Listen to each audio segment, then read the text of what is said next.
तिळाचे पाकातले लाडू करताना ते गरम मिश्रण असतं ना तेव्हाच लाडू वळता येतात. पण ते मिश्रण थंड होतं आणि लाडू वळायला त्रास होतो. यासाठी आपण दोन गोष्टी करू शकतो. मिश्रण तयार झालं की गॅस बंद करा, त्या गरम बर्नरवर कढई तशीच राहू द्या आणि मग पटापट हाताला पाणी लावून लाडू वळा, म्हणजे मिश्रण लवकर गार होणार नाही. दुसरी याहून भारी गोष्ट काय करू शकतो, लाडूचं मिश्रण करायला घेण्याआधीच एका भांड्यामध्ये पाणी उकळवून घ्या. पाणी उकळायला तसंच ठेवा.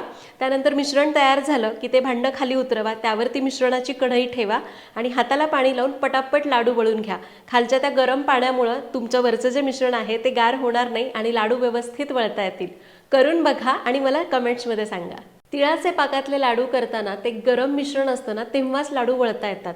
पण ते मिश्रण थंड होतं आणि लाडू वळायला त्रास होतो. यासाठी आपण दोन गोष्टी करू शकतो.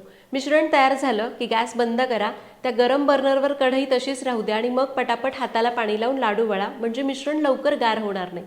दुसरी याहून